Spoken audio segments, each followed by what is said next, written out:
नमस्कार दोस्तों, आपका स्वागत है अपनी यूट्यूब चैनल पीएफपी में। आज 4 अक्टूबर 2021 को मार्केट का सेंटीमेंट बुलिश नज़र आता है। निफ्टी 50 0.91% ऊपर, निफ्टी बैंक 0.95% ऊपर, निफ्टी मिड कैप 1.57% की तेज़ी दिखा रहा है, जिसके कारण हमें एडी रेशियो भी एडवांस के फेवर में जाता हुआ नज़र आता है। कमोडिटी के बारे में बात करें तो क्रूड ऑयल में आधे % की तेज़ी है, नेचुरल गैस में अभी भी एक्शन दिखाई पड़ता है 3% की तेज़ी, गोल्ड हमें फ्लैट ट्रेड करता हुआ नज़र आता है और सिल्वर में आधे % की गिरावट नज़र आती है। करेंसी के बारे में बात करें तो करेंसी मार्केट में रुपये आपको कंटिन्यूसली वीक होता हुआ नज़र आता है, जो कि अच्छी बात नहीं है। ग्लोबल इंडेक्सेस के बारे में बात करें तो स्लाइटली नेगेटिव सेंटीमेंट दिखाई पड़ता है। निफ्टी के इंट्राडे चार्ट पर हमें क्लियरली पता चलता है कि कल निफ्टी गैप डाउन हुआ, उसके बाद साइडवेज हो गया था। आज निफ्टी गैप अप हुआ, उसके बाद थोड़ी सी तेज़ी आई और बाद में साइडवेज मूवमेंट आपको दिखाई पड़ा है। 17,750 का लेवल आज एक रेजिस्टेंस की तरह दिखाई पड़ा, उसके बाद गिरावट हुई और लास्ट कुछ मिनटों तक, लास्ट कुछ 1-2 घंटे तक मार्केट में आपको शांत मूवमेंट ही देखने को मिला। ज़्यादा वॉलेटिलिटी आपको लास्ट मूवमेंट पे दिखाई नहीं पड़ती है। कल के लिए क्या हो सकता है? कल बहुत ही इंटरेस्टिंग मूवमेंट आपको दिखाई पड़ सकता है, वन साइडेड मूवमेंट आपको दिखाई पड़ सकता है, क्योंकि जो चार्ट पैटर्न बन रहा है इंट्राडे चार्ट पर आप देख पाएंगे, जिस भी साइड पे मार्केट शुरुआत में मूवमेंट करेगा उसी साइड पे आपको कंटिन्यूअसली मूव करता हुआ नजर आ सकता है। ब्रेकडाउन या फिर ब्रेकआउट आपको दिखाई पड़ सकता है, तो स्ट्रॉन्ग मूवमेंट कल हमें एक्सपेक्ट करना चाहिए। डेली चार्ट के बारे में बात करें, थोड़ा सा होलिस्टिक व्यू अगर देखने की कोशिश करें तो क्लियरली पता चलता है मार्केट का ट्रेंड अभी भी बुलिश है। डेली आरएसआई 60 प्लस चल रही है, 60 पर आने के बाद वापस आपको ये ऊपर जाती हुई नजर आई है। 20 डेज के मूविंग एवरेज पर सपोर्ट लिया है और आप देख पाएंगे यहाँ पर एक मॉर्निंग स्टार पैटर्न बनता हुआ नजर आता है, जो कि एक बुलिश पैटर्न है। यहाँ पर आपको वापस तेजी कंटिन्यू रहती हुई नजर आ सकती है। मॉर्निंग स्टार पैटर्न आपको डेली चार्ट पर दिखाई पड़ता है और जिस प्रकार की सिचुएशन हमें इंट्राडे चार्ट पर दिखाई पड़ती है, आपको कल एक स्ट्रॉन्ग मोमेंटम एक्सपेक्ट करना चाहिए। एटलीस्ट 100 पॉइंट की तेजी हमें दिखाई पड़ सकती है। ग्लोबल इंडेक्सेस भी अगर सपोर्ट करते हैं तो ऑफकोर्स 100, 150 से करके 200 पॉइंट्स की भी तेजी हमें दिखाई पड़ सकती है। तो 18,000 का लेवल होलिस्टिक व्यू के हिसाब से एक रेजिस्टेंस की तरह दिखाई पड़ेगा। सपोर्ट है 17,500 का लेवल। जब तक 17,500 के नीचे सस्टेन नहीं हो जाता, क्लोज नहीं हो जाता, तब तक मार्केट बुलिश है। अगर ये 17,500 के नीचे चला जाता है थोड़ा सा और वीक हो जाएगा, लेकिन अगर 17,250 के भी नीचे चला जाता है तो मार्केट आपको थोड़ा और वीक होता हुआ नजर आ सकता है। ज्यादा वीकनेस यहां पर बियरिशनेस थोड़ी सी बढ़ती हुई नजर आ सकती है।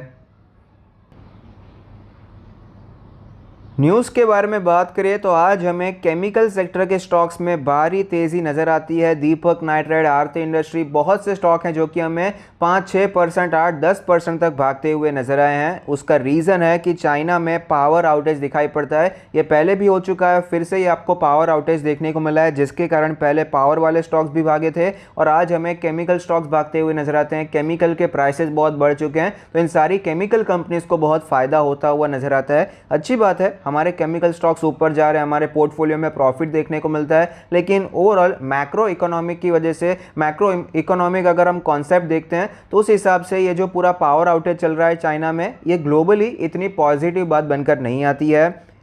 मैक्स हेल्थ केयर के रिलेटेड भी एक न्यूज़ है। गुरुग्राम में वो 2 हॉस्पिटल सेटअप करने वाले हैं, जिसकी कैपेसिटी है 500 बेड की, तो ये भी अच्छी बात बनकर आती है। KP tech to boost investment in software defined vehicle solution, तो केपी टेक के शेयरहोल्डर्स के लिए एक अच्छी बात है।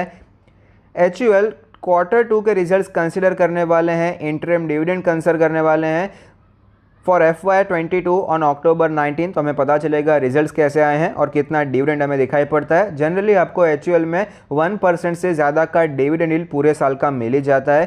पीवीआर से रिलेटेड भी एक न्यूज़ है, PVR2 live stream gaming tournaments in select theatres, तो ये जो गेमिंग का कॉन्सेप्ट है ये भी आपको आगे बढ़ता हुआ नजर आता है। पीवीआर के लिए तो अच्छी बात है ही, लेकिन पूरा ये जो गेमिंग इंडस्ट्री है उसके लिए भी एक पॉजिटिव बात बनकर आती है। Adani green energy completes SB energy India acquisition, तो अडानी ग्रीन एनर्जी के लिए अच्छी बात है, हमें पॉजिटिविटी दिखाई पड़ती है। मैक्रोटेक का जो लंदन का प्रोजेक्ट था, सेल्स में हमें तेज़ी देखने को मिल रही है, सेल्स बढ़ते हुए नजर आए हैं। रिस्पांस अच्छा देखने को मिला क्योंकि यूके में जो ट्रैवल रेस्ट्रिक्शंस थे वो हमें ईज होते हुए नजर आते हैं। येस बैंक का Q2 का डिपॉजिट्स 30% बढ़ चुका है, कासा भी 54% है, तो अच्छी बात है, कासा में भी हमें रिकवरी देखने को मिलती है, डिपॉजिट्स भी बढ़ते हुए नजर आए हैं, लोगों का विश्वास वापस हमें येस बैंक पर दिखाई पड़ता है।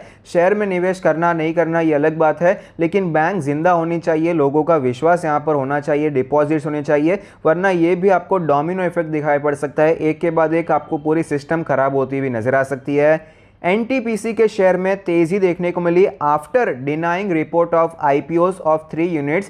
पहले ऐसी रिपोर्ट आई थी कि एनटीपीसी अपने 3 यूनिट का अलग से आईपीओ लेकर आने वाले हैं तो वैल्यू अनलॉकिंग होगी, ये सारे रिपोर्ट्स आ रहे थे तो तेजी देखने को मिली, लेकिन अभी ये रिपोर्ट डिनाई कर दिया, उसके बावजूद हमें तेजी कंटिन्यू रहती हुई नजर आती है। ये एक्चुअली मेरे हिसाब से थोड़ा सा कंफ्यूजिंग हो जाता है, क्योंकि जनरली अगर वैल्यू अनलॉकिंग होती है तो तेजी होती है, अगर आईपीओ नहीं आ रहे हैं तो ये ज़्यादा पॉजिटिवली नहीं लिया जाता, क्योंकि वैल्यू अनलॉकिंग रुक जाएगी, उसके बावजूद हमें तेजी देखने को मिल रही है। KKR plans to sell entire stake in Indus tower, तो यहाँ पर 130 मिलियन शेयर्स का ये सेलिंग करने वाले हैं, तो आपको सेलिंग प्रेशर देखने को मिलेगा, ब्लॉक डील के द्वारा आपको ये होता हुआ नजर आ सकता है। फिलहाल बहुत से शेयर्स में हुआ, बीच में HDFC लाइफ में हुआ था, SBI लाइफ में हुआ, SBI कार्ड में, ये सब में तो चलता ही रहता है, इंडस टावर में भी फिलहाल आपको दिखाई पड़ता है। तो अगर आपकी वीडियो अच्छा लगता है तो प्लीज़ कोई फीडबैक दीजिए। Thank you, stay happy, happy investing.